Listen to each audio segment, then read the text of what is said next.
Bonjour les bien-aimés, vous pouvez entrer, vous êtes tous les bienvenus où que vous soyez, d'où que vous venez, vous pouvez entrer, que ce soit d'Afrique, d'Asie, des Amériques, de l'Europe, de l'Océanie. Je pense à l'île de la Réunion, je pense aussi aux Amériques, dans la Caraïbe, à, à Haïti, je pense aux amis qui sont à Tahiti. Vous pouvez tous entrer, vous êtes tous les bienvenus dans la suite de notre feuilleton évangélique tiré de faits réels, afin que tout un chacun puisse méditer sur sa propre vie et puis tirer les leçons du passé et s'éviter les erreurs des autres aussi. Bonjour mon frère Julien, sois vraiment béni. Bonjour Sad Cyril, bonjour ma très chère Cataline. Soyez tous bénis, vous pouvez entrer. Et donc je disais qu'on est lancé dans l'épisode 8 de notre série évangélique intitulée Voici les miracles. Et en guise de rappel, sachez que il y a Kimia, cette dame qui est lancée à la recherche d'un conjoint selon les préceptes divins. Donc, cette dame avait quitté Bruxelles, donc pour récapituler sur l'épisode de 7 d'hier, elle avait quitté Bruxelles avec un mariage bien ficelé, un projet de mariage qui a été conduit à maturité avec l'homme supposé idéal. Et malheureusement pour Kimia, cette dame s'est vue refuser l'accès au territoire anglais à Manchester International Airport, où la police aux frontières ne lui a pas permis de rentrer sur le territoire afin de finir les préparatifs du mariage avec l'homme qu'elle avait retenu comme étant l'élu de son cœur. Bref, après 3 jours donc d'assignation à résidence dans un hôtel quelque part à Manchester, donc la police aux frontières va la ramener à l'aéroport sans lui indiquer le pourquoi, sans lui indiquer la raison pour laquelle elle avait été interpellée et qu'elle était reconduite après 3 jours à la frontière et expulsée donc vers la Belgique, son pays de résidence et puis de nationalité. Donc, elle se retrouve donc à Zaventem, à l'aéroport de Bruxelles. Elle est refoulée. Elle n'a pas les raisons de son expulsion de l'Angleterre. Le monsieur aussi, elle n'a pas de ses nouvelles de son ex-futur fiancé époux. Elle n'a pas de nouvelles. Elle ne sait pas par quel bout commencer.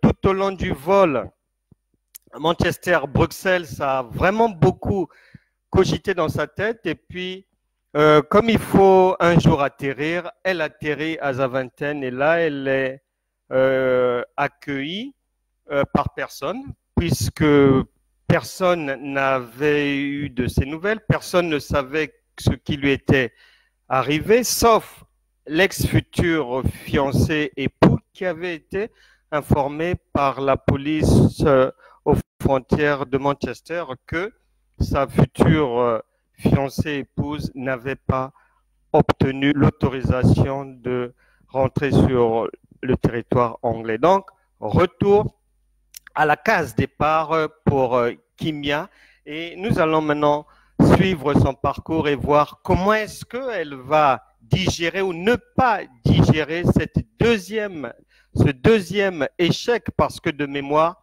vous vous souvenez que Kimia avait déjà échoué dans une tentative de mariage à Varsovie en Pologne. Donc là, Elle en était à sa deuxième tentative, un échec, et elle rentre manu militari à Bruxelles où elle se retrouve chez elle. Et aujourd'hui, on va voir la suite dans ce qui est intitulé La voix du silence. Donc la pauvre Kimia, célibataire toujours, les années passent, l'âge avançant, elle tient vraiment en tant que euh, femme qui a une idée, qui a du bon sens de ce que c'est que la réussite dans la vie. Donc, dans son projet de vie, elle avait depuis longtemps inclus le mariage. Et en plus de surcroît, elle est chrétienne. Donc, malheureusement, ça ne marche pas. Deuxième échec et elle est chez elle, elle se retrouve chez elle à la maison au 17 rue de la Toison d'Or à Bruxelles. Et là, elle s'enferme. Elle prend plusieurs jours et demande, dès qu'elle arrive, à son employeur de lui octroyer des congés. Elle prend des congés. Elle prend des congés, elle s'enferme chez elle. Il faut savoir que Kimia va passer un coup de fil à sa meilleure amie qui bien sûr, elle attend les informations, elle est inquiète, elle ne sait pas ce qui se passe de l'autre côté de la Manche et Kimia va simplement avoir le courage de l'appeler. Elle s'appelle Mado, elle appelle Mado pour lui expliquer la déconvenue, la mésaventure qui lui est arrivée. Donc, elle explique tout à Mado de A à Z. Ben voilà, c'est comme tu m'avais laissé à sa vingtaine, j'ai pris correctement le vol avec tout ce que tu sais que j'avais comme bagage et préparatif et tout. Et puis, ben voilà la suite. Elle explique donc à Mado ce qui lui est arrivé. Malheureusement pour elle, pendant qu'elle obtient de l'employeur des jours de récupération, on va dire, puisqu'elle va voir son médecin, elle se fait arrêter parce que la tête a pris un sérieux coup et donc elle a besoin de se ressourcer un peu, elle a besoin de faire le point, elle a besoin de réfléchir, elle a besoin de trouver des réponses.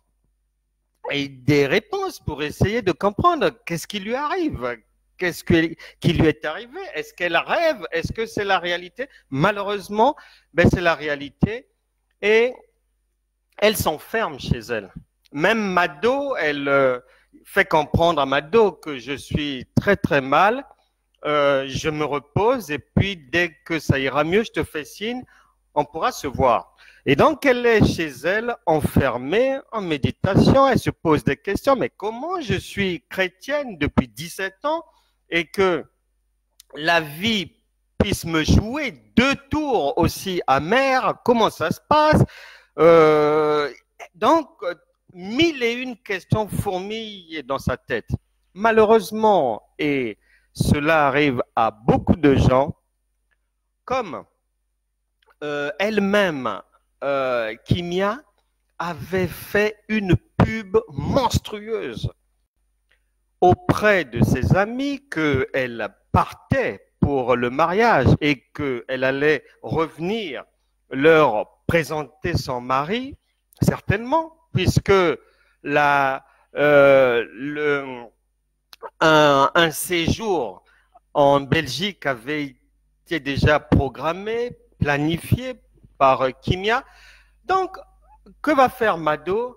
Mado, au lieu de rester fidèle et dans la compassion vis-à-vis de Kimia et de ce qui est arrivé à sa copine, non, Mado va se souvenir que plusieurs années auparavant, elle avait été amoureuse d'un jeune homme et dans le même laps de temps, elle ne le savait pas, le jeune homme avait jeté son dévolu sur Kimia et donc Mado, qui était amoureuse de ce garçon-là, mais de cet homme-là, s'était vu comme volé son Jules merveilleux pour elle parce qu'elle était amoureuse. Elle en avait parlé à Kimia et elle avait été surprise de constater que Kimia s'était retrouvée être l'élu de ce monsieur. Donc, elle avait gardé une rancune, elle ruminait, mais bon, elle avait essayé de faire passer la pilule, mais en réalité, la pilule n'était pas passée. Elle avait gardé ça dans un coin de sa tête. Il faut faire attention. Vous vous confiez à qui? Pour dire quoi? Pourquoi vous parlez beaucoup? Et souvent, ceux qui deviennent vos ennemis aujourd'hui, mais c'était les amis d'hier. Vos adversaires d'aujourd'hui ont souvent été des partenaires d'hier. Les gens qui se chamaillent devant les tribunaux pour des histoires de divorce étaient les plus amoureux du monde hier. Et donc, Mado va ramasser toute cette histoire, va y ajouter une couche de rappel sur le premier échec de Varsovie et Mado va distribuer l'information, propager l'information dans tout Bruxelles.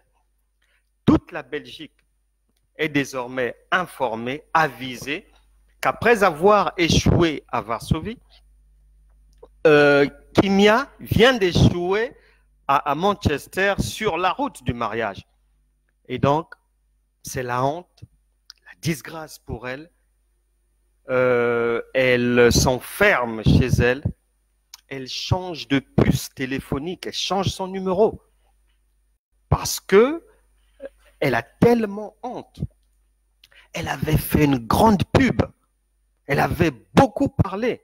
Que ça soit à XL, que ça soit en Flandre, partout. Elle a appelé en Hollande, elle a appelé les amis qui étaient en Russie, à Kiev, partout en Afrique. Le monde entier était avisé que Kimia avait trouvé le prince charmant, l'homme qu'on appelle l'homme de la destinée. Voilà. Et donc, ça ne marche pas, elle s'enferme dans le silence. Et là, à quelque chose, on va dire, malheur est bon, parce que la Bible déclare en Proverbe, chapitre 16, verset 20, que celui qui réfléchit sur les choses trouve le bonheur. Donc, parfois, les échecs qui nous arrivent doivent nous servir de tremplin, doivent nous servir de matière, d'engrais, pour qu'on puisse s'asseoir, réfléchir un peu sur le pourquoi du comment, sur les projets de la vie, sur la vie. Est-ce qu'elle avance de la manière dont j'avais prévu? Bon, avant, je n'étais pas en Christ. Maintenant, je suis en Christ. Qu'est-ce que Christ veut que je fasse? Donc, quand on devient chrétien, on ne va pas encore marcher selon les projets d'avant, mais on consulte d'abord Dieu parce que le Seigneur a dit qu'il connaît d'avance les projets qu'il a formulés pour vous, pour chacun de vous. Donc, c'est bon à savoir. Demandez au Seigneur quels sont ces projets-là. Et là, dans cette réflexion, qui en fait lui est imposée par la vie, et dans cette période de réflexion qu'elle s'impose elle-même, sans téléphone, bon, elle n'a même pas besoin d'entrer en jeûne parce que l'appétit n'est pas là, donc par la force des choses, elle est en jeûne chez elle, 17 rue de la Toison d'Or à Bruxelles. Kimia s'enferme, pas de coup de téléphone, elle réfléchit. Et la Bible déclare que, et là on doit tirer des enseignements de ce que le Saint-Esprit dit aussi en Ecclésiaste, chapitre 7, verset 14. Là-bas, il est dit clairement qu'au jour du bonheur, sois heureux. Et au jour du malheur, réfléchis. Les chrétiens ne réfléchissent pas assez, avançant comme des moutons de panurge, répétant les mêmes erreurs, cherchant à opérer selon des modèles qui ne fonctionnent pas et qui relèvent de la loi. malheureusement. Alors que nous sommes sous la grâce maintenant. Et la grâce est impulsée par l'esprit. Donc, quiconque n'est pas en esprit ne peut pas voir le royaume de Dieu. Un royaume qui a toutes les ressources illimitées pour aider quiconque à sortir de toutes sortes de situations. Et c'est là où Kimia, dans ce silence de la vie, le silence que lui impose la vie, elle va réfléchir, elle va maintenant méditer sur sa propre vie, elle va lire des ouvrages qu'elle avait chez elle, d'autres on lui avait offert, d'autres qu'elle achetait elle-même, mais comme la vie va vite, elle n'a pas le temps de lire, elle n'avait jamais eu le temps de lire ces ouvrages-là. Peut-être qu'elle aurait appris des choses qui lui auraient évité la déconvenue présente. Donc, elle va lire et elle va profiter. Elle n'a pas le choix. Dans cette période-là, dans ces jours de congé professionnel, d'arrêt de maladie, elle va se mettre enfin à méditer sérieusement les Écritures, la parole de Dieu. Enfin. Il a fallu que la vie lui tende une situation désagréable pour qu'elle puisse trouver le temps d'ouvrir la Bible et converser avec Dieu et puis aller prendre les informations que le Saint-Esprit met à notre disposition en permanence. En 1 Corinthiens chapitre 11, verset 28, là-bas il est dit que chacun, que quelqu'un s'éprouve lui-même. On doit être à même, vous devez être à même de faire votre propre autocritique. C'est vrai. Kimia peut accuser la police anglaise. Kimia peut accuser peut-être l'ex-futur fiancé mari. Kimia peut accuser le mauvais sort. Mais on doit quand même aussi apprendre à vérifier si notre propre marche, si nos pensées ont été en osmose avec la volonté de Dieu, premièrement, avec le bon sens aussi, deuxièmement, et puis avec la marche par la foi. Et donc, dans cette période-là, elle va profiter de ce moment pour lire la Bible, méditer la parole, s'enrichir par des ouvrages inspirés. Et là, elle va maintenant faire l'état de lieu de sa propre vie. Elle va réfléchir sur le pourquoi, comment. Elle va jeter un regard vers ses frères. Est-ce que ses frères et ses sœurs ont connu aussi la même chose? Est-ce que les frères et sœurs, par rapport à leur projet de vie, ont emmené ces projets-là à maturité? Elle a commencé à réfléchir. Parce que le silence a une voix. Et elle va entendre au fur et à mesure. Elle va être à même maintenant d'écouter le Saint-Esprit dans ce silence-là. Elle n'est pas embêtée par des bruits. Elle n'a pas à courir, sortir à 6 heures du matin pour entrer à 18 heures. Non. Elle est là en présence uniquement du Saint-Esprit. C'est un face-à-face entre Kimia et Dieu. Et en méditant la parole de Dieu, elle va se rendre compte que elle va relever que Moïse, qui était lévite, avait hérité de l'esprit de la colère.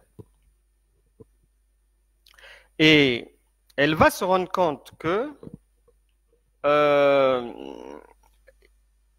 l'esprit de stérilité pourchassait la maison d'Abraham parce que Sarah, sa femme, était stérile. Cette stérilité a été transmise par le sang à Rebecca, la femme d'Isaac, son fils. Et après, Jacob va épouser Rachel, et Rachel aussi est stérile. Donc, Kimia va commencer à mieux comprendre la parole de Dieu, à mieux se rendre compte que il y a lieu, lorsqu'on la médite, de faire des comparatifs avec soi-même. Parce que la méditation de la parole de Dieu, lorsqu'on la médite, c'est Dieu qui nous parle. Et il ne nous parle pas de Moïse, il ne nous parle pas d'Isaac, ni de Jacob, car la Bible déclare que Dieu n'est pas un Dieu des morts, mais des vivants. Il nous parle à nous-mêmes. Donc, à la place d'Isaac, Sarah et autres, les Rebecca et tout, il y a lieu de mettre nos propres noms. Il faut mettre ton propre nom à la place. Parce qu'il est possible que, quand c'est comme ça, le Saint-Esprit veut dire, vérifie un peu de ce côté-là.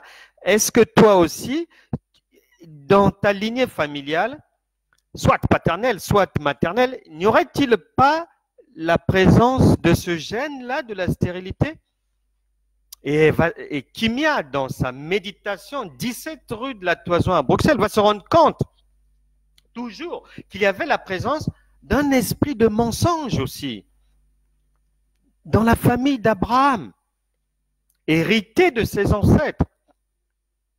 Abraham va mentir à Pharaon.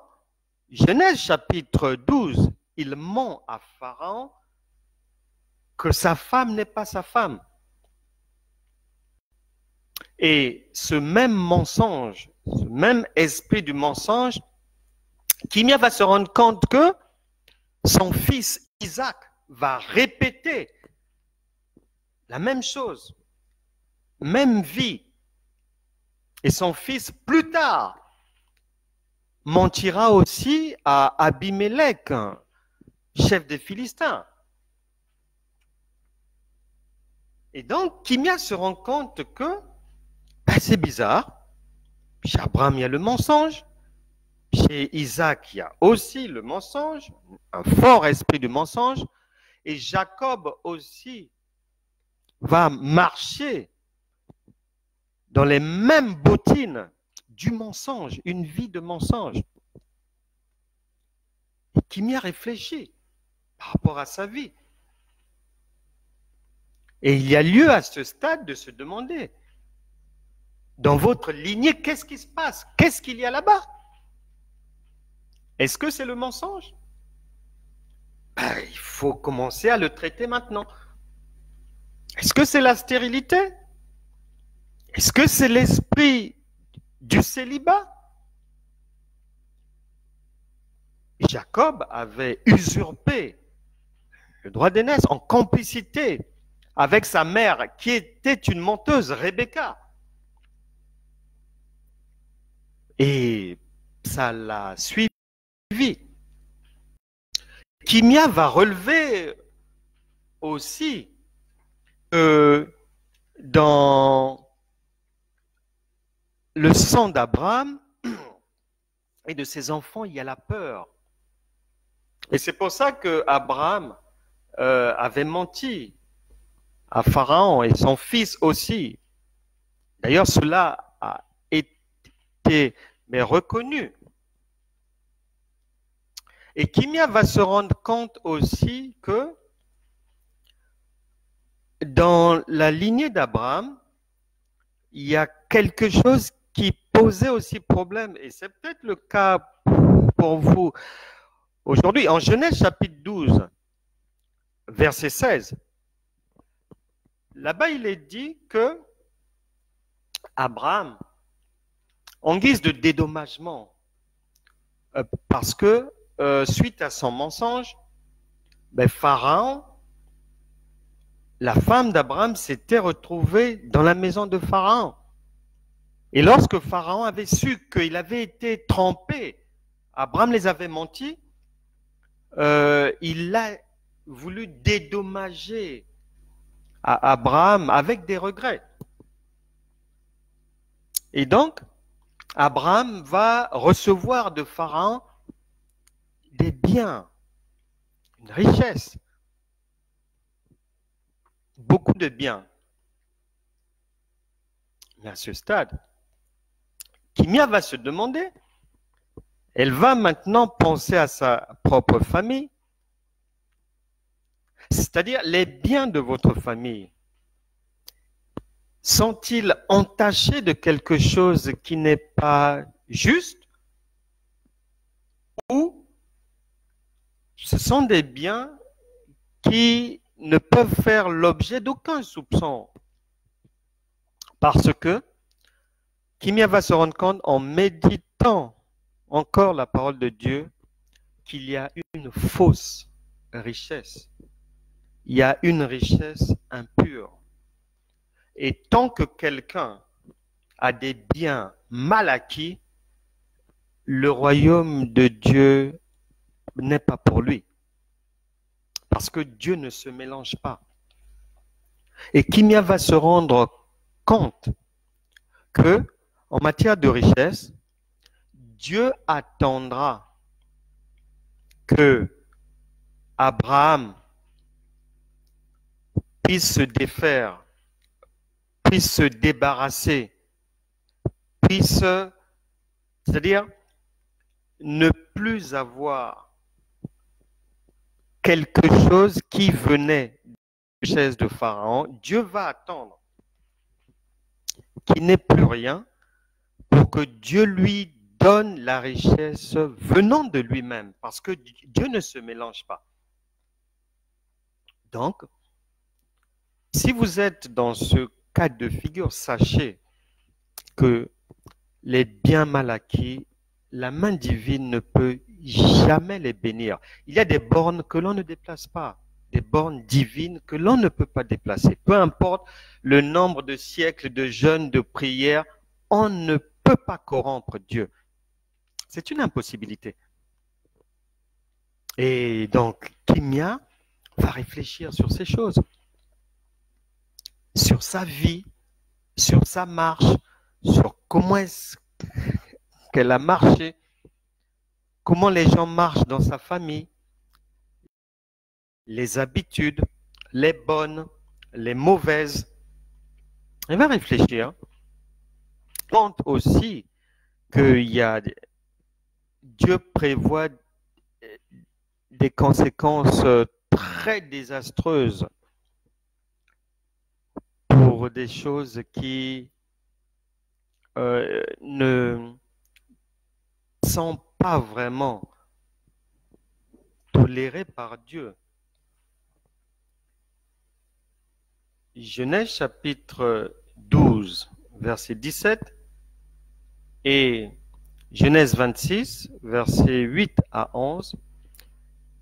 Là-bas, Kimia va apprendre que aller avec le conjoint d'autrui, aller avec la femme d'autrui, mais se paye très cher pour Dieu, se paye très très cher.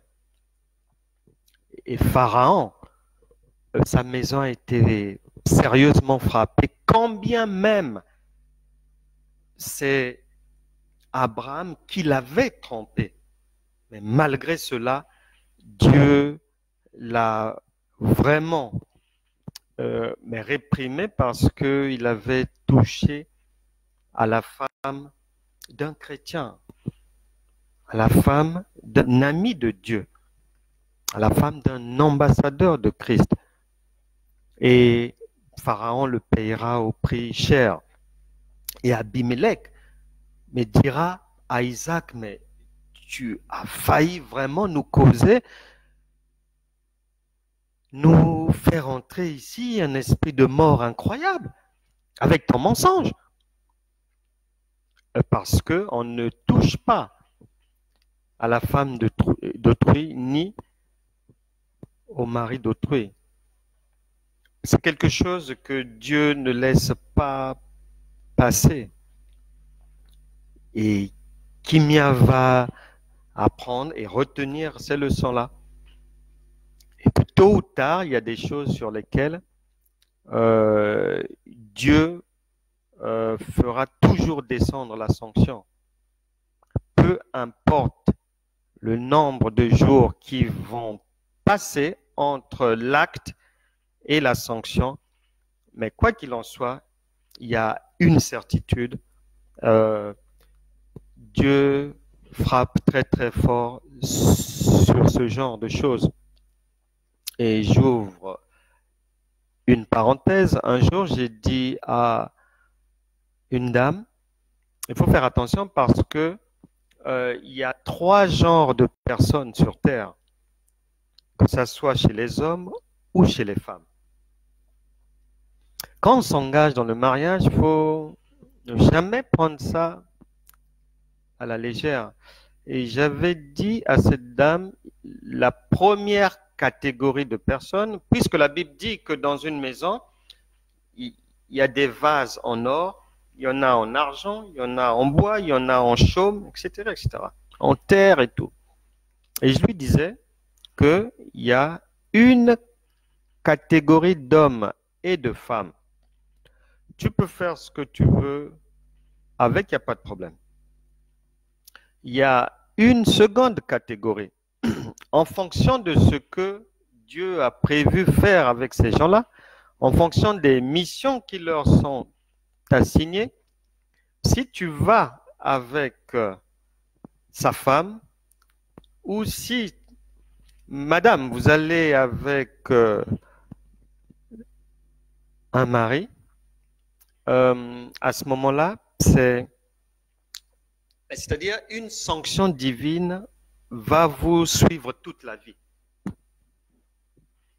Dieu mettra devant vous des maladies, des problèmes à non plus finir.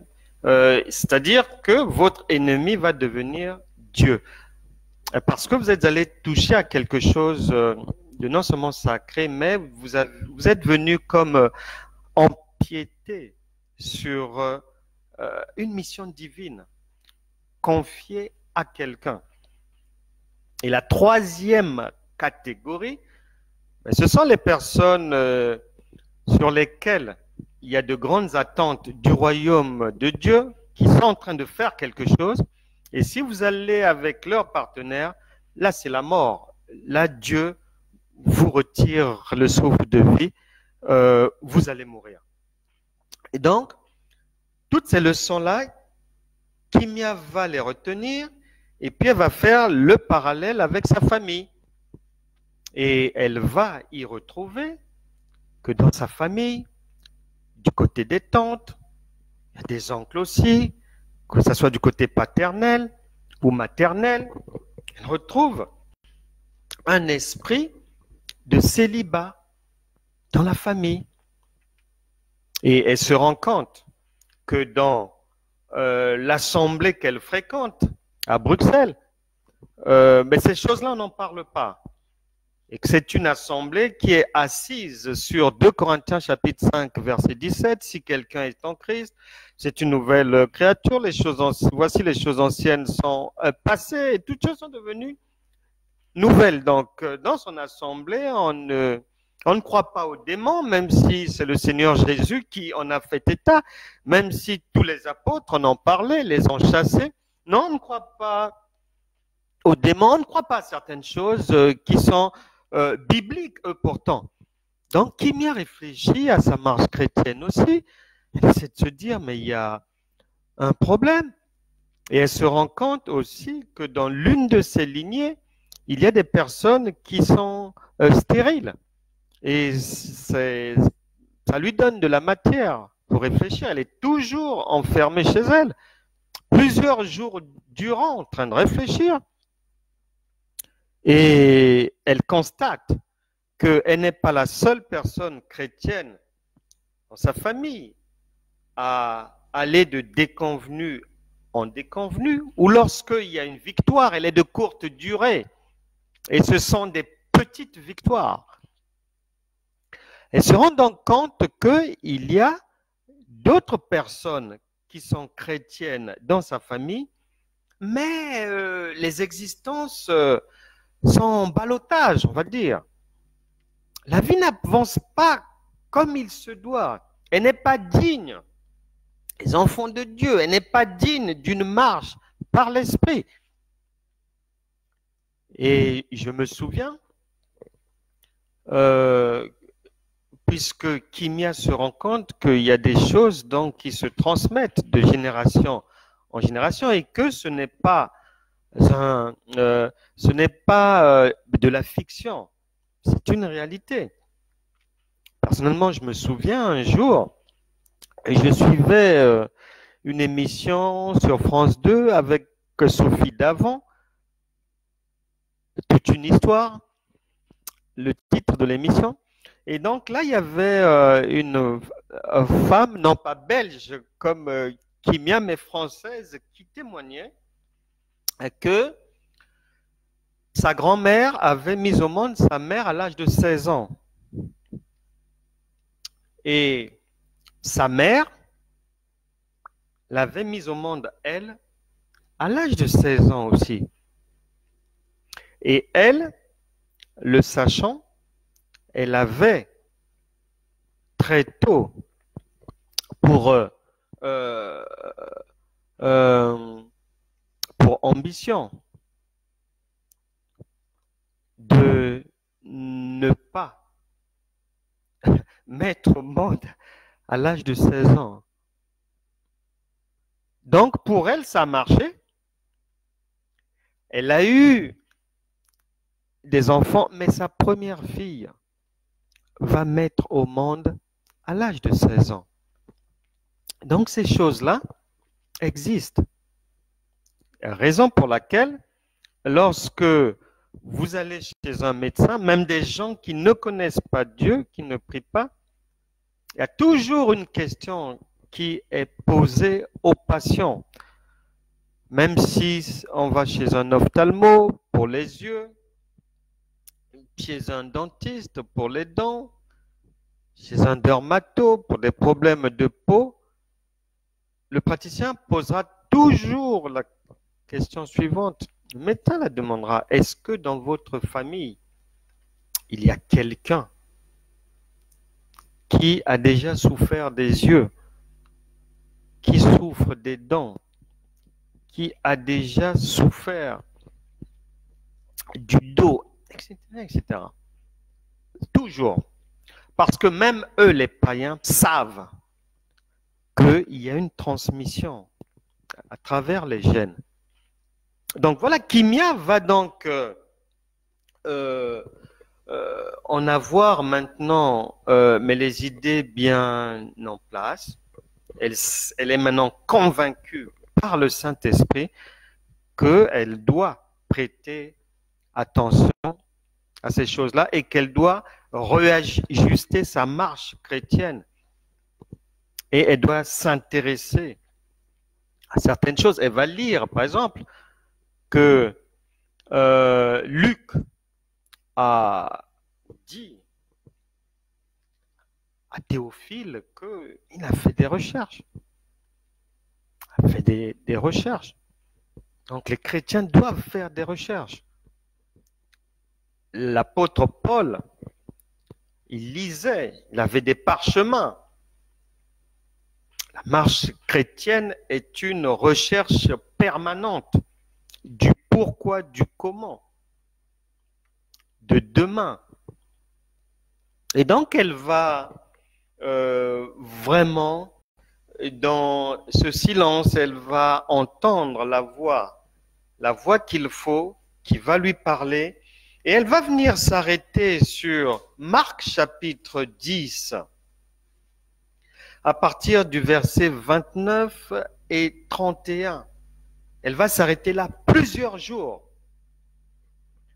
Jésus répondit, je vous le dis en vérité, il n'est personne qui, ayant quitté à cause de moi, donc ça veut dire devenu chrétien, ayant quitté, c'est devenu chrétien. On n'est pas dans le physique où obligatoirement faut quitter. Non.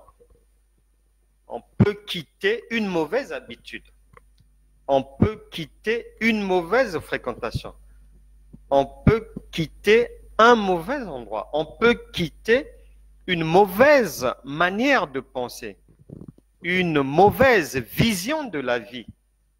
On peut quitter la pensée du monde.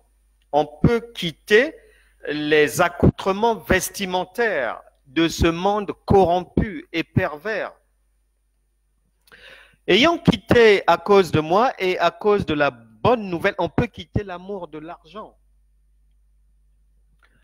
À cause de moi et à cause de la bonne nouvelle, sa maison, ou ses frères, ou ses sœurs, ou sa mère, ou son père, ou ses enfants, ou ses terres.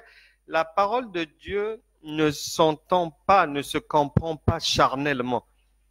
Lorsque le Seigneur, par le Saint-Esprit, parle de frères, pères, mères et tout, on ne doit pas être fixé sur le physique. Non. Ce sont des habitudes. On peut avoir pour père une habitude. En Occident, l'argent est un dieu. Voilà, on peut quitter ce dieu-là, par exemple. C'est ce que le Seigneur veut nous faire comprendre. Donc, ne vous arrêtez pas sur les visages des gens ou sur les gens, non. Et beaucoup de gens se sont retrouvés dans des problèmes, que ce soit dans les familles, ou avec les conjoints, ou avec des amis, ou au travail, parce qu'ils avaient compris que là, c'est quitter physique. Non, Dieu est esprit et son langage est esprit. Verset 30. Donc, ils ont quitté et ne reçoivent au centuple présentement dans ce siècle-ci des maisons, des frères, des sœurs, des mères, des enfants et des terres, avec des persécutions et dans le siècle à venir, la vie éternelle. Ah! Kimia se dit, ben voilà, notre héritage en Christ est là. Elle est enfant de Dieu, mais elle ne vit pas ces choses-là. Après 17 ans de marche chrétienne, une marche chrétienne alimentée par des évangiles frelatés, des fausses doctrines, distillées ça et là dans des assemblées où vraiment le monde et la chair sont sur le trône. Elle se rend compte que ce qu'elle avait avalé ne pouvait pas lui permettre de rentrer dans ce que le Seigneur a déjà donné. Et elle se rend compte qu'Imia, elle comprend, cette voix lui fait comprendre qu'elle marche depuis 17 ans selon les principes de la loi. Or, nous n'y sommes plus. Nous n'y sommes plus. Elle réfléchit. Elle est un jour tentée par le découragement. Mais elle va lire que Ésaïe, le Saint-Esprit par le prophète Ésaïe a dit que le juste ne se découragera pas. Ça lui redonne un peu d'énergie dans son appartement de Bruxelles où elle est seule. Le jour, c'est la nuit. La nuit, c'est comme le jour. Donc, elle est enfermée. Et en méditant la parole de Dieu, elle va découvrir que avant que le royaume de Dieu ne soit visible, palpable, et avant d'en manger les fruits, il y a des conditions. Elle médite la parole de Dieu. Et elle va se rendre compte que la bénédiction d'Abraham était conditionnée. Il devait se séparer des biens mal acquis. Tu ne peux pas te prévaloir. Tu ne peux pas être digne. Tu ne peux pas être dans l'honneur. Lorsque tes biens proviennent de quelqu'un qui, en dédommagement, après être allé avec ta femme, te les donne. Non. Il n'y a aucun mérite à cela. Donc, Dieu ne marche pas là-dedans.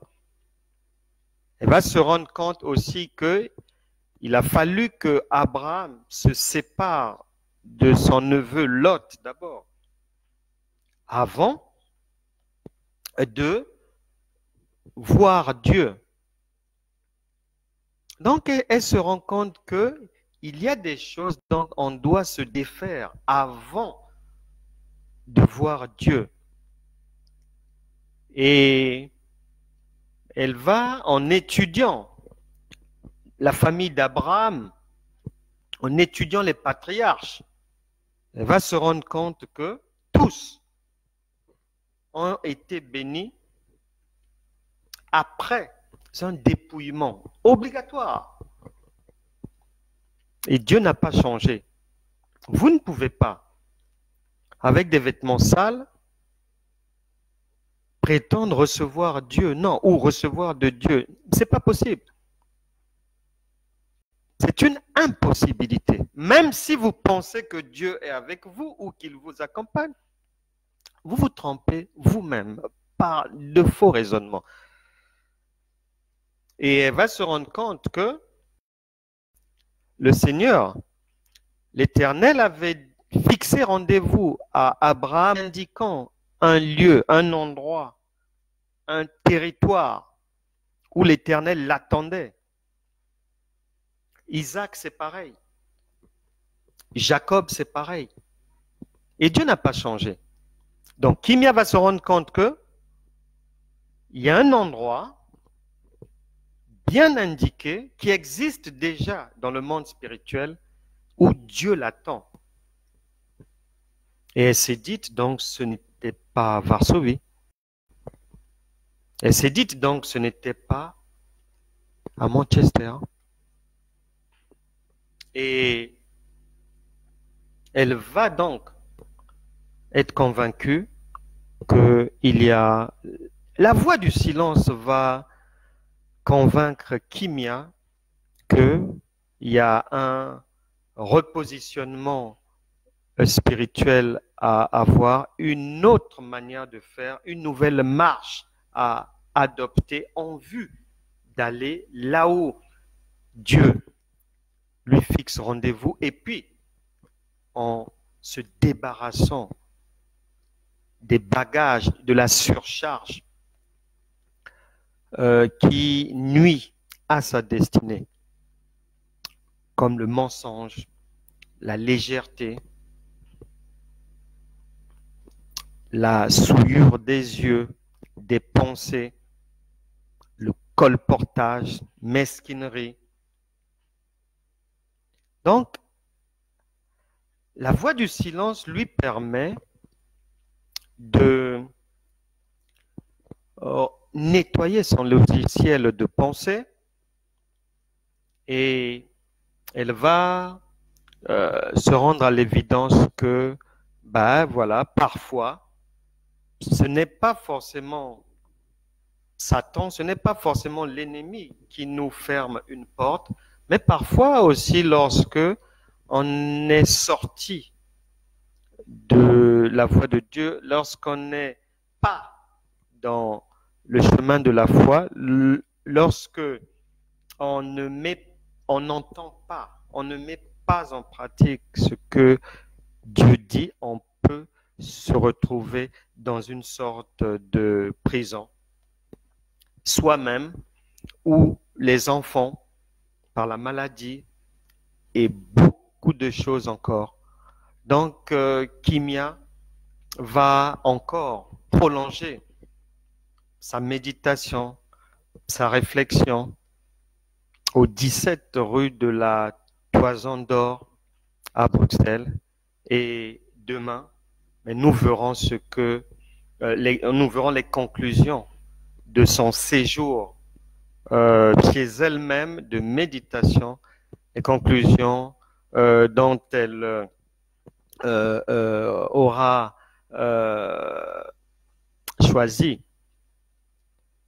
ce qu'elle décidera de faire, comment est-ce qu'elle compte le faire. Nous verrons ça mais demain et nous verrons la nouvelle orientation que Kimia a décidé de donner à sa vie. Que Dieu vous bénisse tous pour sa parole, pour cette écoute attentive et pour tout ce que le Saint-Esprit fait avec vous. Soyez fidèles, n'hésitez pas à inviter les proches, à partager ces éléments qui sont vraiment des produits utiles à tout un chacun afin soit de ne pas tomber dans les mêmes erreurs de ces faits réels et vécus, ou bien de